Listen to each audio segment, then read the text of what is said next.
The top stories tonight in Y News. Myanmar's military has seized control of the country after detaining civilian leader Aung San Suu Kyi and other senior members of her governing party. The Philippine government stands ready for the repatriation of Filipinos in Myanmar after an apparent coup.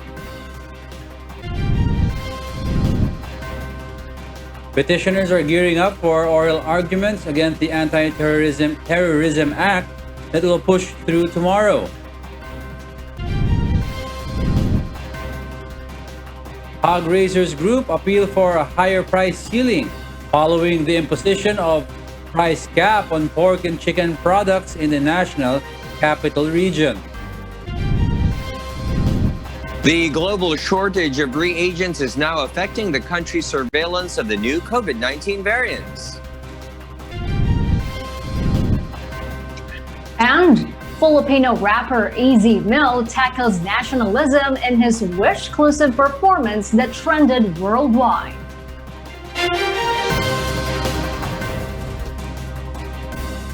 Good evening, Philippines and the world. Today is Monday, February 1, 2021. I am Horilyn Delgado. Join us in the next hour as we deliver today's top stories around the country and in other parts of the world. I'm Angelo Castro III. We are also seen in 1,935 satellite monitoring centers nationwide and via live streaming worldwide through the UNTV News and Rescue social media accounts and our website, untvweb.com. I am William Theo. First in the news. Myanmar's military has announced it has taken control of the country a decade after agreeing to hand power to a civilian government. The military's actions have brought swift condemnations from leaders around the world. Kath Dumaraos will tell us why. Myanmar's military has seized power and declared a state of emergency for 1 year following days of escalating tension over the results of November's parliamentary elections. Aung San Suu Kyi, the country's de facto leader, President Win Myint, and other senior members of the National League for Democracy Party were detained in the capital, Naypyidaw, on Monday. A video broadcast on military-owned television said power was handed to Senior General Min Aung Hlaing, Commander-in-Chief of the Armed Forces, citing huge irregularities in November's vote. The NLD, in a statement that carried Aung San Suu Kyi's name, called on Myanmar's public not to accept the military coup. Phone and internet connections in the capital, Naypyidaw, and the main commercial center of Yangon were disrupted, and state TV went off air after the NLD leaders were detained. The United States has condemned the coup, saying Washington opposes any attempt to alter the outcome of recent elections or impede Myanmar's democratic transition. U.S. Secretary of State Antony Blinken called for the release of all government officials and civil society leaders and said the U.S. stands with the people of Burma in their aspirations for democracy, freedom, peace, and development. The military must reverse these actions immediately. In a tweet, UK Prime Minister Boris Johnson condemned the coup and Aung San Suu Kyi's unlawful imprisonment. UN Secretary-General Antonio Guterres condemned the detention of political leaders and urged the military to respect the will of the people. Myanmar, also known as Burma, was ruled by the armed forces until 2011, when democratic reforms spearheaded by Aung San Suu Kyi ended military rule. Kat Dumaraos, UNTV News and Rescue. We serve the people, we give glory to God. Meanwhile, Filipinos in Myanmar are urged to remain calm and stay inside their homes after Myanmar's military took over the country in an apparent coup. Malacanang said the Philippine government stands ready for a possible repatriation of Filipinos from Myanmar. Rosalie Cos explains why. The Department of Foreign Affairs has reached out to Filipinos in Myanmar following the military takeover in the country. The DFA said the situation in Yangon and Mandalay seems stable, though there are reports of mobile service interruptions and ongoing coronavirus restrictions. The Philippine Embassy in Myanmar has urged all Filipinos in the country to remain calm and stay at home. All are also encouraged to register with the embassy and make sure to be included in the Embassy Township Coordination Group. Meanwhile, Malacanang assures the government is ready to provide assistance for Filipinos who may be affected by the tension in Myanmar. The government reiterates its priority is to protect the interest of Filipinos. Gumagalaw po ngayon nating embahada sa Myanmar para magbigay ng tulong sa lahat ng mga Pilipino. Kung gusto pong mga umuwi ng ilang mga Pilipino, gagawan po natin paraan na sila makauwi. Kung gusto po nilang temporary shelter dyan sa ating embassy, gahanap po tayo ng mga paraan. At pinag-iingat nga po natin ang lahat ng ating mga kababayan dyan sa Myanmar. Rosalie Coz, UNTV News and Rescue. We serve the people, we give glory to God. Meanwhile, the Anti-Terrorism Act, a law that sparked debate and controversy, will finally be discussed at the Supreme Court tomorrow. 37 sets of petitioners have chosen their representatives to argue why the law should be junked for constitutional violations. Dante Amento reports. Some lawyers of the petitioners will be present physically at the Supreme Court during the oral arguments of the controversial anti-terrorism law, which is set tomorrow afternoon.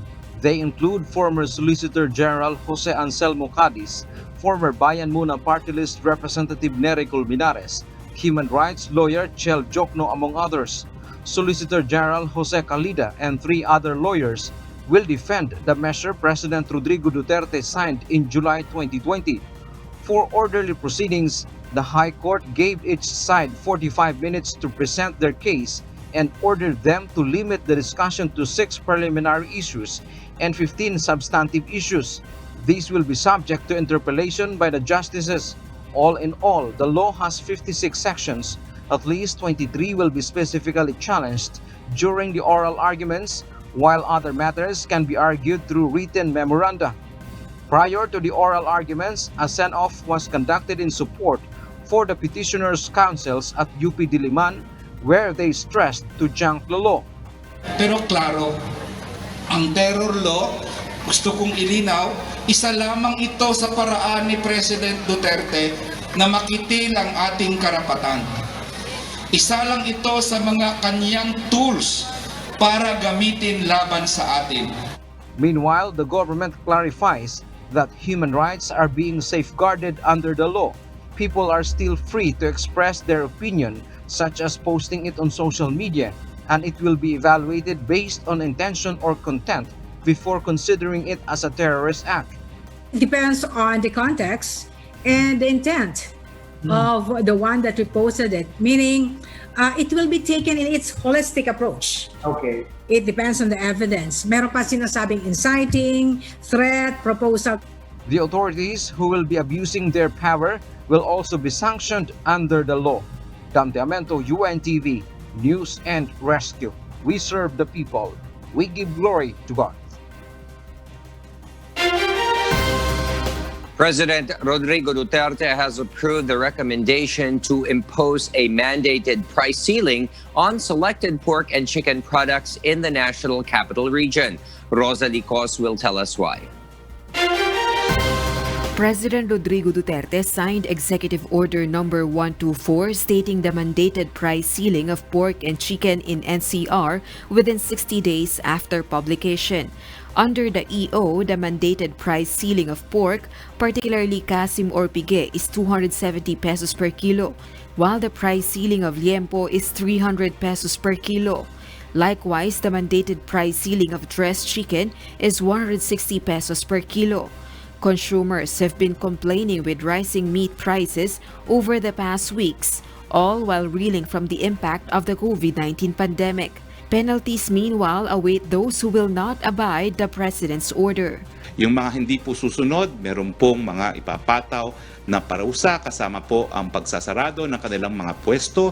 So kung gusto niyo pong manatiling magnegosyo na nagbebenta ng baboy at ng manok, sumunod po tayo sa price ceiling. Rosalie Coz, UNTV News and Rescue. We serve the people, we give glory to God. Meanwhile, some hog raisers are appealing for the increase on the price ceiling on pork supply in Metro Manila. Arlene Delgado will tell us why. The Senate Committee on Agriculture began its hearing today on the higher prices of agricultural products in the market, especially of pork supply. Agriculture Secretary William Dar said they found out that there are unscrupulous traders and wholesalers who are allegedly manipulating the prices of pork amid its tight supply in Luzon due to the African swine fever. Talagang yung farm gate prices are within range na okay yung pagtaas. Itong farm gate prices ay 132 to 185. Pagdating na sa merkado, 400 pataas. So, sino po ang nagmamanipula, nagpa-profiteering po dito? It's the biyahero, it's the wholesalers that's making this killing. Based on the latest price monitoring of DA in selected markets in Metro Manila, the prevailing prices of pork range from 320 pesos to 400 pesos per kilogram for pork ham, to 350 pesos to 440 pesos per kilogram for pork liempo. The palace announced earlier today that the president has signed an executive order setting the 60-day price freeze in Metro Manila with 270 pesos to 300 pesos per kilogram. However, some groups of hog raisers are appealing to raise the price ceiling, noting that this will hit them and the retailers the most, given their increased production costs. The Pork Producers Federation of the Philippines expressed concern that the price ceiling could bring problems in the supply transfer from provinces in Visayas and Mindanao that are cleared from African swine fever to areas in Luzon. The group worries that the approved price ceiling would force some of their members to stop their operations.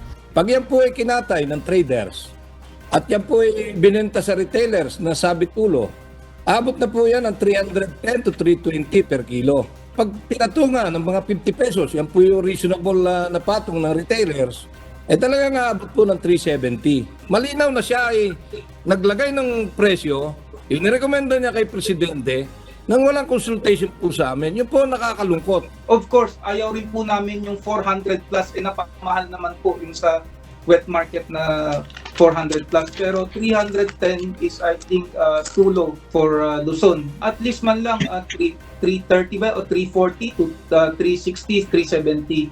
Secretary Dar vowed that there will be a transportation subsidy to help the costs in the supply chain. The Department of Trade and Industry also suggested to put suggested retail prices not only for retailers but also for traders and wholesalers. Aside from the ongoing repopulation, the DA added that they are also considering the lowering of tariffs and increasing the minimum access volume in the pork importation as its last resort in addressing the supply shortage. However, some senators are not in favor. That's the only protection of the local farmers from imported. Hirap na nga sila, papatayin mo pa sila, pabababain mo ang tariff. Gumawa kayo ng ibang paraan para hindi mag-inflation. Ngayon lang naman January yan, tinitingnan ko yung November, hindi naman eh. The committee has requested the DA to submit its report on the utilization of funds from the Bayanihan to Recover as One Act, as well as its actions against alleged profiteering in pork prices. Horin Delgado, UNTV News and Rescue. We serve the people, we give glory to God. The government has set new conditions for foreigners who are allowed to enter the Philippines, but those who will not abide will face deportation. So ANNAYO tells us why. As part of the new health protocols for international arrivals, passengers are required to have a 7-night pre-book hotel booking among accredited facilities by the Department of Tourism, where they will undergo their mandatory quarantine as they await for their schedule for swab testing. According to the Bureau of Immigration, all foreigners who will fail to present the needed pre-book accommodation shall be denied entry and shall be boarded on the next returning flight. BI also gave a warning to deport those foreigners who will try to submit fake pre-book accommodation. Mga foreign nationals kasi that were cleared for entry already, pero napag-alaman po ng Department of Tourism na fake po yung kanilang mga pinakitang quarantine facility na booking sa immigration. Yung mga foreign nationals po ay babalik po sa Bureau of Immigration para po sa deportation proceedings, para po meron tayong punitive action. Effective beginning today, all arriving international passengers, either overseas Filipino workers or non-OFWs, are required to undergo swab testing on the 6th day upon the date of their arrival. This was in accordance with the latest guidelines approved by the Interagency Task Force, which, according to health experts, that COVID-19 can be detected several days of incubation. However, if the passenger manifests COVID-19 symptoms upon his arrival, he should immediately undergo swab testing and not to wait for the 6th day. If the results came out negative, the passenger will be given a clearance to leave the hotel. However, they still have to continue their 14-day mandatory quarantine, either home isolation or in local government's designated facility. Meanwhile, the UP Octa research explains that there might be some risk as the Philippines relaxes our travel restrictions. However, they emphasize that they support the government's decision to boost the country's economic recovery. Yung travel restrictions, yung pag-lift niyan, it definitely carries a lot of risk. And while we support what the government's decision is, at the same time, we are aware na it carries some risk. Of course, we all are also aware na we can't have a travel ban forever, especially sa mga returning Filipinos. And right now, what we have to focus on is the implementation of yung border controls natin. On the other hand, the Bureau of Immigration made an assurance on the conduct of strict screening among all arriving passengers so as to prevent the possible entry of another COVID-19 variant in the country. Joanaro, UNTV News and Rescue. We serve the people, we give glory to God. Millions of COVID-19 vaccine doses are set to arrive in the country next month through the COVAX facility. The World Health Organization, meanwhile, have made recommendations as to which sectors need to be prioritized. Aiko Miguel will tell us why live. Yes, Aiko, good evening. Yes, William, good evening. The World Health Organization-led COVAX facility committed to supply COVID-19 vaccines for the country's 20% population, or equivalent to 44 million doses of vaccines. By March or April, 9.2 million doses of which will be delivered, while the remaining 34.8 million doses will be delivered in the next coming months this year. 117,000 doses of COVID-19 vaccines will arrive in the country by mid-February under the COVAX facility from Pfizer-BioNTech. AstraZeneca is also expected to deliver COVID-19 vaccine doses either in late February or early March. However, WHO country representative Dr. Rabindra Abayasinghe said that AstraZeneca is still under evaluation for emergency use listing or EUL.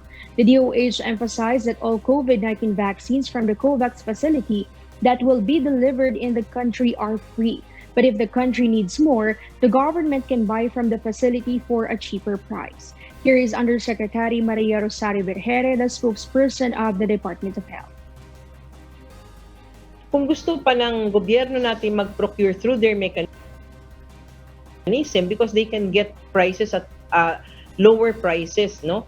So kapag ka ganito, pwede tayong mag-apply uli sa kanila. And we will be using our funds already. So COVAX vaccines, the first 15% will be fully subsidized by COVAX facility. Wala pong babayaran dyan ang ating gobyerno. Dr. Abayasinghe explains the COVAX facility also aims to give wider scope of protection against COVID-19 and help countries recover amid the pandemic. The COVAX facility is meant to minimize the impact of the pandemic and secondly for economic revival. On the other hand, William, WHO country representative Dr. Rabindra Abayasinghe urged that healthcare workers and elderlies with comorbidities need to be vaccinated first. The highest death rates are in the elderly, and the older you become, the higher the death rate when you get infected with COVID. So we are saying if you want to minimize the deaths, you need to prioritize those groups. William, the WHO is still evaluating the portfolio of Moderna and Sinovac for them to be permitted to supply vaccines under the COVAX facility. The two vaccine manufacturers still have to seek emergency use authorization or EUA from the Philippine Food and Drug Administration. before they can supply in the country. Also, vaccine manufacturers have to be granted an emergency use listing or EUL from WHO. WHO considers also the preparedness of a country's vaccine deployment plan in order to be supplied with COVID-19 vaccines. There are potentially many other vaccines that COVAX would like to secure agreements with manufacturers and make available to countries. And that is the latest live. Back to you, William.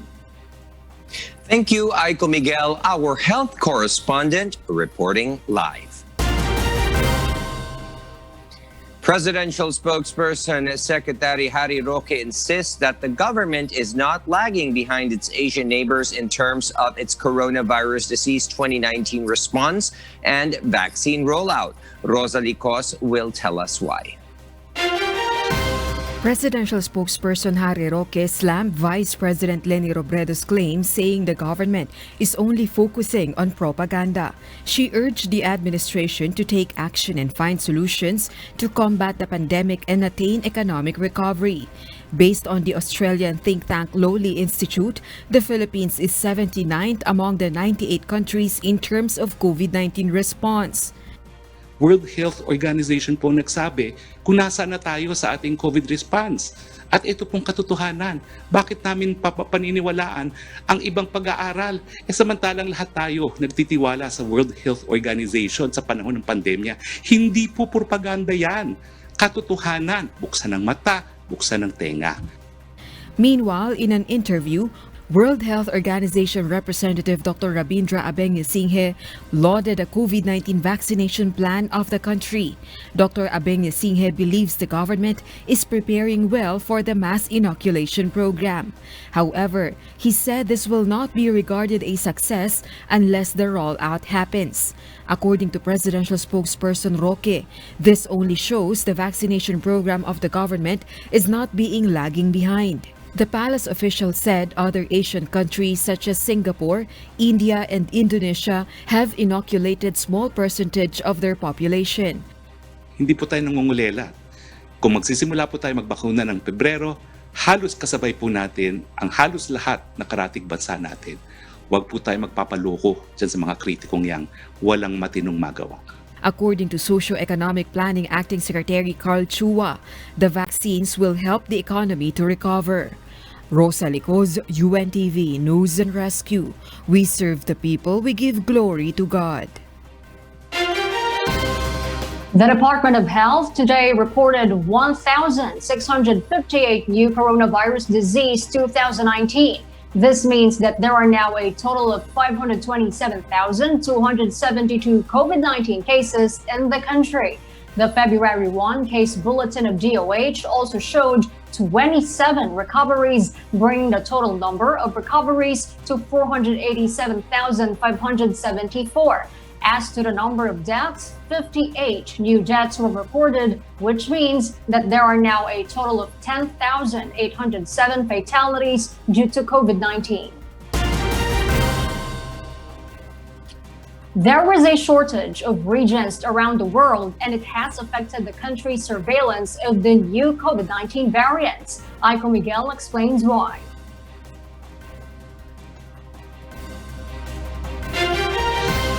Only 48 samples for the fourth batch of sequencing of COVID-19 patients were processed by the Philippine Genome Center. This is far from the 750 samples sequenced by the Philippine Genome Center in a week. The Department of Health explains this was due to the global shortage of reagents. A reagent is a chemical needed for the test, specifically the ones used to extract the virus's genetic material or RNA. Last week, the reagents that were supposed to be delivered for the Philippine Genome Center was kind of delayed. That's why we had this stoppage of the 750 capacity. No, the big machine was put to a stop because we do not have enough reagents. The global shortage has affected this process that we have. The DOH reports that last night the reagents already arrived from Singapore, awaiting to be released by the Bureau of Customs. Regular sequencing process of the Philippine Genome Center is expected to resume this week. The DOH decided to do an advanced procurement of sequencing reagents that could last to 6 months. We have discussed this with Philippine Genome Center and UPNIH that we will be having advanced procurement. No? So instead of just procuring 2 months worth of supply or 3 months worth of supply, we are now going to procure or to have this order for about 6 months. The DOH already proposed to the Department of Budget and Management 360 million pesos to sustain the genome sequencing in the country for a year. Currently, the country's UK variant cases is still at 17. The DOH have traced 410 close contacts of the UK traveler who went home to Bontoc Mountain Province, 83 of which tested positive of COVID-19. UK variant cases in Bontoc Mountain Province remains at 12. The WHO once again reminds the public to observe health protocols implemented by authorities to get protected from any COVID-19 variant while waiting to get inoculated with COVID-19 vaccine. We need to continue to improve. We need to continue to emphasize the need for early detection, early isolation and quarantining, ensuring that people follow the guidelines, the physical distancing, the hand hygiene, the cough etiquette, use of masks. All of that continues to be important because the vaccines is just one other tool in the whole arsenal of tools we have to deal with the pandemic. So we should not lose sight of that until we have vaccinated everybody and protected everybody. Aiko Miguel, UNTV News and Rescue. We serve the people, we give glory to God. The Philippine Red Cross, or PRC, plans to offer COVID-19 saliva RT-PCR tests at major shopping malls. Meanwhile, state insurer Philippine Health Insurance Corporation, or PhilHealth, has yet to include saliva COVID-19 tests in its benefit package. Ray Pelayo explains why. The Philippine Red Cross will launch its drive-through saliva COVID-19 test in malls starting February 3. Dr. Paulino Bial, head of PRC's molecular laboratory, said that such move would allow more people to get tested for COVID-19. The technology that was developed in the University of Illinois does not require a specimen collector to wear personal protective equipment and requires less equipment and reagents.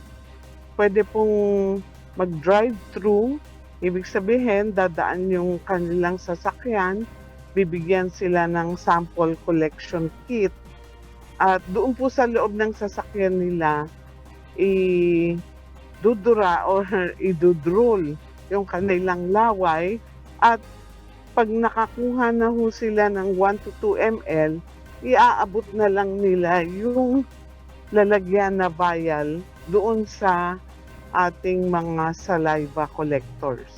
PRC also plan to set up saliva testing in factories, offices, schools, and for jeepney and bus drivers. Tourist destinations like Boracay, Siargao, El Nido in Palawan, and Bohol are also future venues.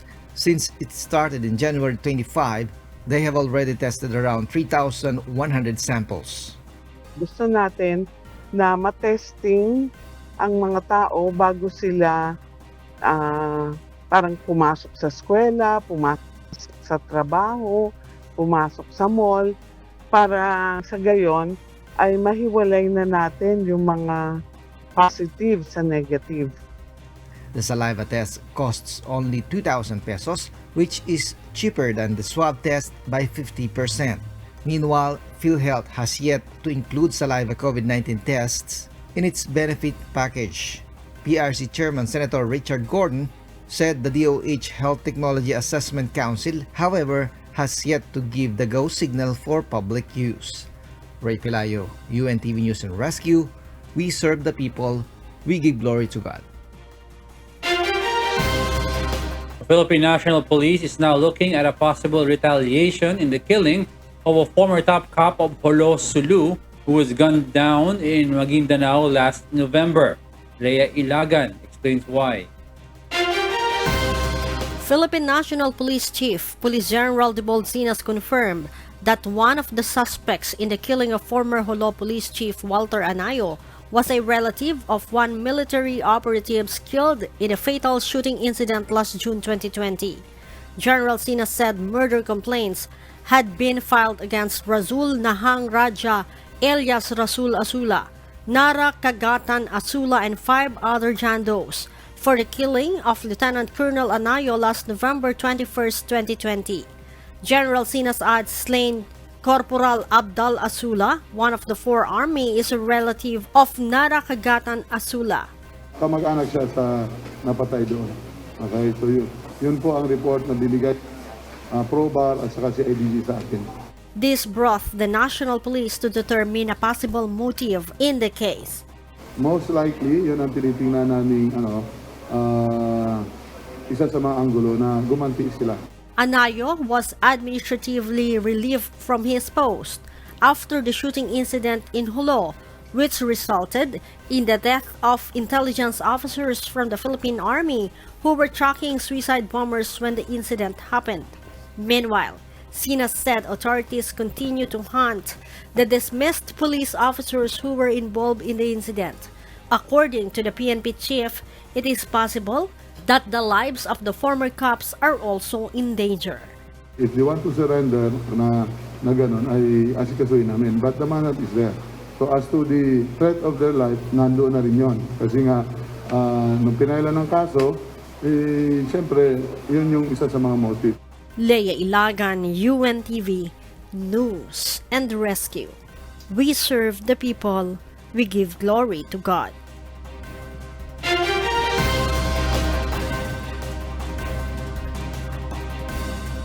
For the news abroad, record numbers of protesters were detained in Russia as demonstrations erupted across the country in support of detained opposition leader Alexei Navalny. Early Briones will tell us why live. Yes, Early? Elsie, good evening. Russia on Sunday saw the largest and most widespread protest for the first time in years.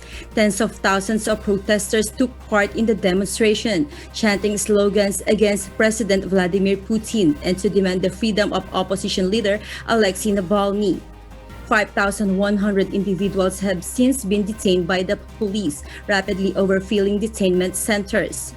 Navalny was arrested on his return to Russia, months after his attempted Novichok poisoning last August.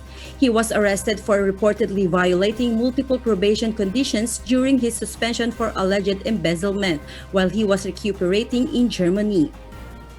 Navalny defined his detainment as blatantly illegal and has consistently blamed the Kremlin and Russian politicians for his alleged attempted murder. Navalny's team has since called the nationwide protest where thousands of his followers heeded his call. The rallies stretch over 11 time zones of Russia, with all protesters demanding against the Kremlin not just for the freedom of Navalny, but of the country itself. The United States, in attempt to help de-escalate the situation, also urged Russian authorities to release Navalny and criticized the harsh response towards the protests. The Russian Foreign Ministry has already dismissed the U.S., stating not to interfere with Russia's internal affairs. President Putin himself is adamant with the consequences of lawbreakers.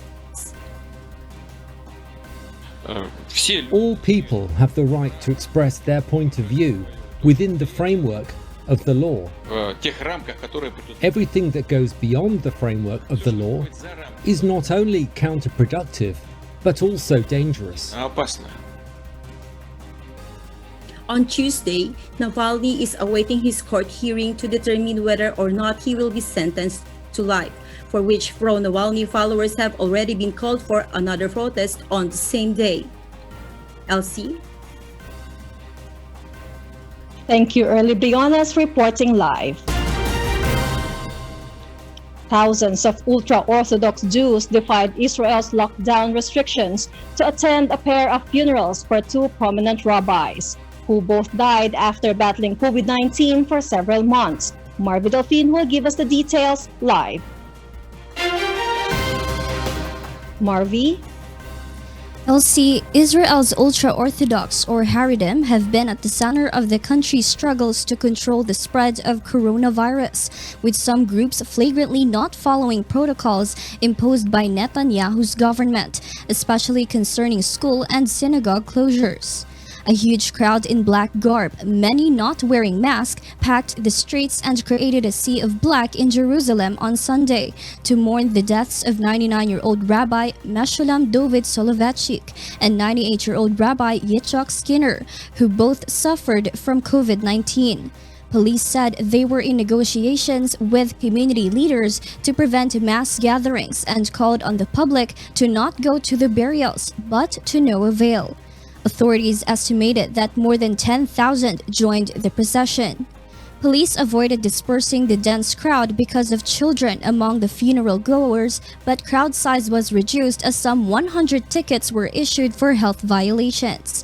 The latest display of ultra-Orthodox Israelis' refusal to honor health measures has been seen as undermining the country's aggressive vaccination campaign to bring an outbreak under control. Israel's health ministry has recorded over 640,000 confirmed COVID-19 cases and at least 4,745 deaths since the pandemic began. Prime Minister Benjamin Netanyahu, who supports a lockdown extension, has faced mounting criticism over what his opponents describe as a failure to ensure the strictly religious community of Haredim comply with safety rules.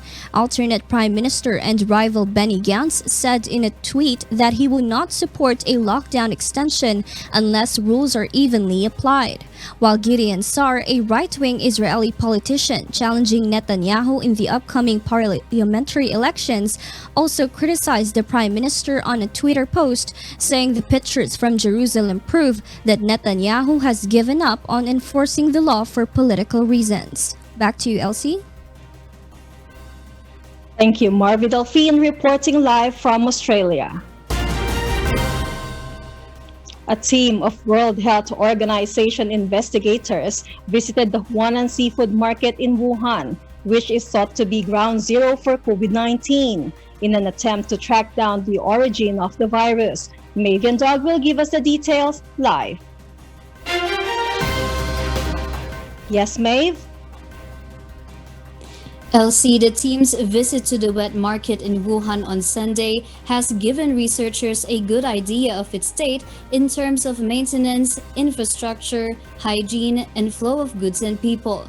However, the leader of the WHO team, Peter Ben Emberek, said it was too early to draw conclusions.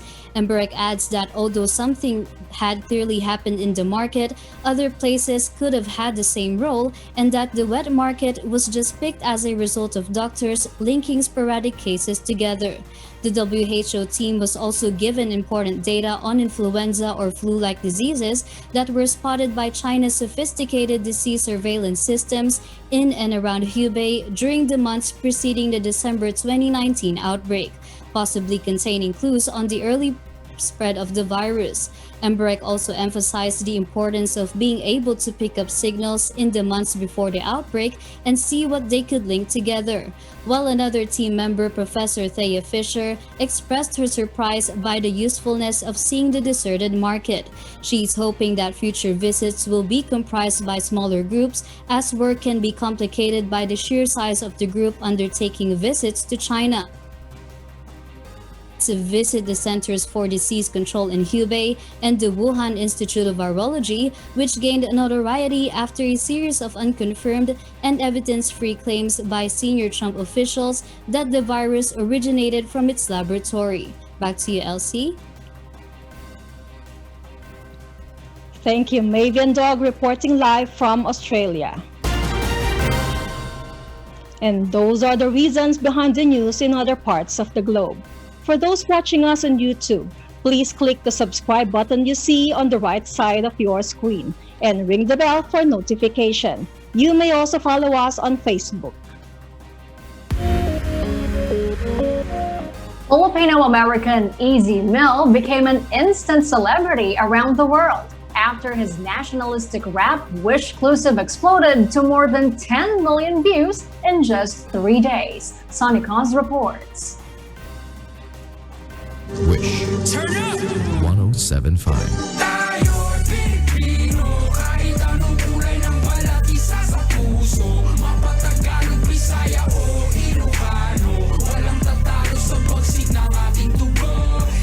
call for patriotism has been felt by the global Filipino community with Wish USA's live Wish-exclusive performance of Filipino-American rapper Easy Meal entitled Panalo, bringing it to more than 10 million views in just 3 days after its premiere. According to Mill, his passion brought him to write the explosive lyrics that is now loved by every Filipino everywhere in the world. It's more of like a savage patriotism where, like, you know, empowerment is the main focus of Panalo, Trap Cariñosa. Aside from the many positive comments his Wish-exclusive received from international reactors, because of Mill's passion in singing this patriotic song, the video became an instant hit not only in the Philippines but also around the world, trending as #1 in the United Arab Emirates and Qatar, #3 in Kuwait, #13 in Saudi Arabia, #15 in Australia, and #18 in Canada. Miller continues to be humble despite the success he is receiving, reacting with an emoticon to each comment he received in his videos and encouraging to support other artists at Wish USA YouTube platform. Wish USA is an innovative moving music platform based in Los Angeles, California. Like its Philippine counterpart, the Wish 107.5 FM radio station, it strives to be a gateway wherein various musical talents can perform and showcase their music with the world. Hey Wishers, alright, y'all better subscribe and then like the video of this live stream right here and Wish USA Live, you feel me? Let's get them up, bro. You know, it's already up there, but yes, subscribe to Wish. And then stay tuned to all the other artists that are gonna be put onto this, you know. Sanicos UNTV News and Rescue USA. We serve the people. We give glory to God. Wish exclusive on Wish 107.5.